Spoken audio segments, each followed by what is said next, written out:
to New Rockstars. My name is Vanston, and the Five Nights at Freddy's trailer just came out, and there is a lot here. So here's what we're gonna do. This video will be breaking it down in a way that's free of spoilers for people who haven't played the games, and then later we'll be releasing a video where we go whole hog with game spoilers and theorizing about the timeline and plot of this movie. And I got some theories, so be sure to subscribe so you don't miss that. And thank you to Boxu for sponsoring this video. We'll get back to them in a minute. And also in the teaser breakdown, I did accidentally mispronounce Scott Cawthon's name, and although Cawthorn is a pretty dang cool name if you ask me, I do apologize for the error. And if you can forgive past Markiplier, you can forgive me! But fair's fair, so for this video and this video only, you may call me Anna Vanston in the comments, which isn't nearly as cool. Also, before I hop in, Secret Invasion is here, so be sure to tune into New Rockstars every Wednesday for our Secret Invasion breakdowns, and there's even more Secret Invasion discussion on our newest channel, The Break Room. That show is filled with conspiracies, research walls, and more crazy details, and we'll be breaking it all down on New Rockstars and The Break Room.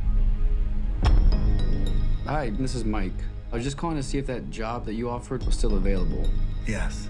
The security guard. I will take anything. At the start of the trailer, we can see Mike, played by Josh Hutcherson, coming home to a notice of delinquency, which is a legal warning of an overdue mandatory payment. Oftentimes, this is in regards to child support, and although Jessica Blackmore is credited as Mike's mom on IMDb, the lack of parental figure around and the fact that Mike has to take his sister with him to work leads me to believe that Mike is the one with custody of Abby. We see later in the trailer that Mike worked security at a mall and presumably lost his job for taking this guy to Pound Town. That's not what that means. So this desperate need to earn money under the legal threat of losing possession of his sister is what drives him to take the security guard position at Freddy Fazbear's Pizza Place. We also get another look at William Afton, played by Matthew Lillard, who is apparently going by the alias Steve Raglan, working as a career counselor. Now it seems odd that someone in debt would have the money to hire a career counselor, so likely either William offered his services to Mike or was supplied by the state, perhaps because of this particular custody case. Or if Mike's still in school, it might be the school's career counselor. I'll head deeper into this mystery in my next theorizing video. This place was huge in the 80s with the kids. They shut it down years ago. The owner's just not ready to let it go yet. I will work and you will sleep. I understand.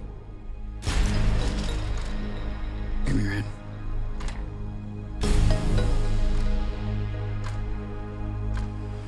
We then see the same closed sign we saw in the teaser with 5 letters together, 1 letter apart, and 1 red letter, which screams symbolism to me. And we hear William say they shut it down years ago, the owner's just not ready to let it go yet. Now this is clearly an edited audio line, but for all intents and purposes, it's setting up why a security guard is still watching over an abandoned building. And right on cue, the pizzeria's new security guard, Mike, pulls up to the building with Abby, played by Piper Rubio, who notably has a teddy bear, though it is specifically not a Freddy bear. Mike has a voiceover saying, "I will work and you will sleep," affirming that Mike has to bring his sister along on his night shifts because there's no one else who can look after her. We get some shots that we analyzed in our teaser breakdown, including the pictures commonly seen on the walls in the games and the Freddy stained glass panel that we thought we spotted, along with a shadow of Foxy. All you have to do is keep your eyes on the monitor. Welcome to Freddy Fazbear's, where fantasy and fun come to life. Okay. We see a couple of mice in a vent, reminiscent of the phrase "like rats in a maze," an expression used to describe feeling trapped or being controlled and experimented on by an unseen observer. Mayhaps these two siblings are but rats in a maze. We see Mike looking around the security office, your home base in the first game, which includes a red light first seen in Five Nights at Freddy's 3, and an Employee of the Month board that serves to cameo several YouTubers that have a history of covering the game series, including but not limited to Daco, 8-Bit Ryan, Fusion Z Gamer, Bez, and Rezbowski. As Mike starts up an introductory VHS tape, William's voiceover says all you have to do is keep your eyes on the monitor, a tongue-in-cheek way of describing the gameplay of the first game as well, minus all the button pushing that keeps you from getting killed. Boxu! Boxu! Boxu! Boxu! Boxu! Boxu boxes put the best snacks from Japan in the palm of your hand. Ha! Look at these cuties. Look at them. Your first box will be Seasons of Japan, and after that, you receive a new theme every month. There's even a little booklet to tell you what's tasty. You know, with the pink one. And this Mochan Dango Mochi is tasty. Boxu makes a great gift for you, for someone else, for anybody who loves snacks. So if you want to try Boxu and support the channel, click the link in the description and use code Rockstars to get $15 off your order. Then the new hire instructional video plays, which we actually broke down in the first teaser teaser video, down to the models of the games in it too. If you haven't seen that first breakdown, give it a watch. There's a lot of interesting stuff in there.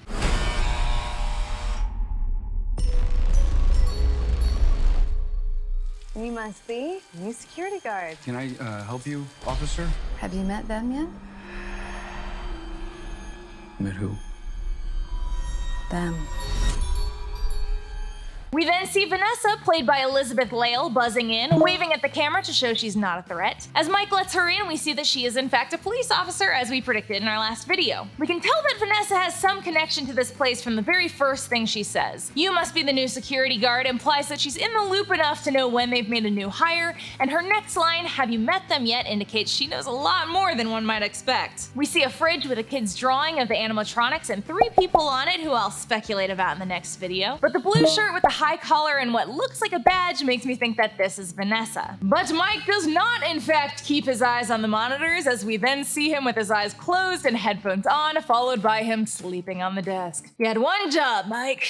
Mike is rudely awoken from his slumber as the monitors start flashing and the Toreador song from Carmen, a common theme song for Five Nights at Freddy's, blasts through the speakers. We see the lights going crazy and the restaurant powering up, and amidst the flashes, some little things you can spot are a Visit Nebraska poster, a CCTV camera, and a little toy Bonnie in the corner. In the next shots, we can see more of the arcade, and can I just say, I would have been pissed if I was the last kid who used this crane game. That's messed up. And the prize counter with the masks and toys that we called out in our teaser breakdown. 2,000 tickets for that Chica mask? I'll take the 200 Tootsie Rolls, please. We also see a snippet of the animatronic stage show before Bonnie's guitar sparks, and then everything goes back to normal as Mike was either about to turn the power off or has just done the old turn it off and back on again trick. Hard to tell which, but either way it's in the on position in this shot. Regardless, we then see him using the control board to flip between security cameras like the main mechanic in the game, including similar shots and even a 1-for-1 shot of the animatronics. Then we get into the meat of the movie. In the 80s, kids went missing. The police searched Freddy's top to bottom. Hello? They never found them. Vanessa explains that kids went missing in the 80s and were never found, as we're shown the menacing, dilapidated frame of Foxy and the limp hand of a body being dragged across the floor. When it cuts back to Vanessa, one fun detail is that to the left, if you turn up the brightness, you can see a magnet or sticker of a hazard sign with an exclamation mark that is commonly seen throughout the games. We then see Abby walking hesitantly across the main party room and giving a hello that is super reminiscent of Balloon Boy's hello in Five Nights at Freddy's 2. Hello? As she approaches the stage and looks at Freddy through a part in the curtain, we can hear the sound of a child's laugh, and then we see Freddy's eyes light up in the darkness. That's why the place shut down. There are ghost children possessing giant robots. Thanks for the heads up. Technically, they're animatronics.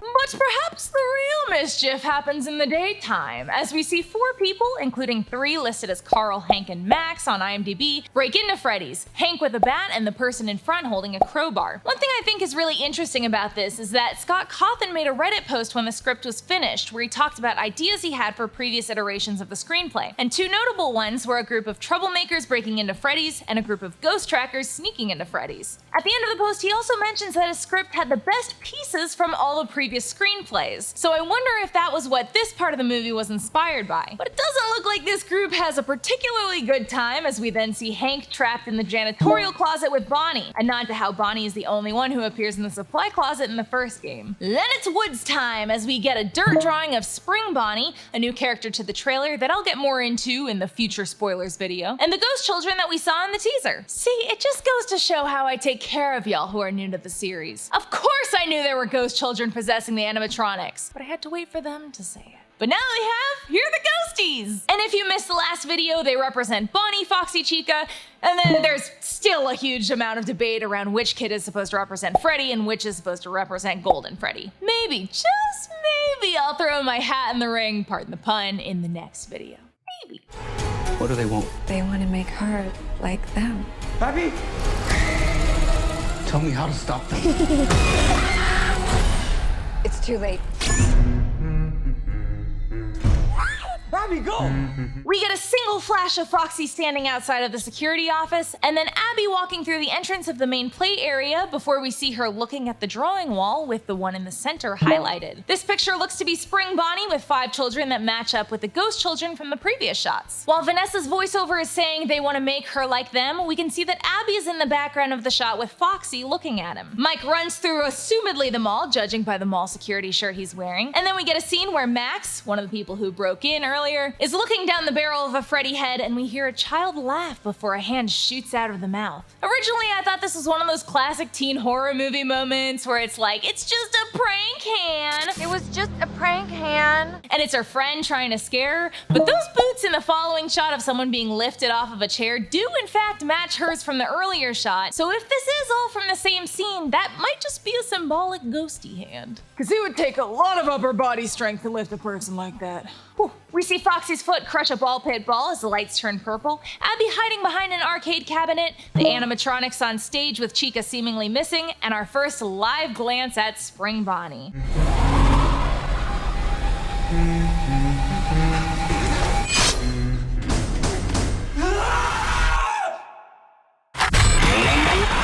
Then at the end, they throw all the spaghetti at the wall as we get flashes of a child in the backseat who I will definitely talk about in the theory video. A woman on the ground who, from the matching carpet from the earlier shots, might be Mike's mom, and also note the newspaper on the table. Interesting. Vanessa in the hospital with Mike visiting. That scene of Mike beating up a guy in the mall's fountain. Mike crawling through a vent. Vent's playing an integral role in the game series. A closer shot of Spring Bonnie, this time with a knife. Mike trying to escape through a back door only to find it locked. And then that scene from the teaser with him locked in a chair with a razor-laden Freddy head coming towards him. Where to? Why do I always get the weirdos?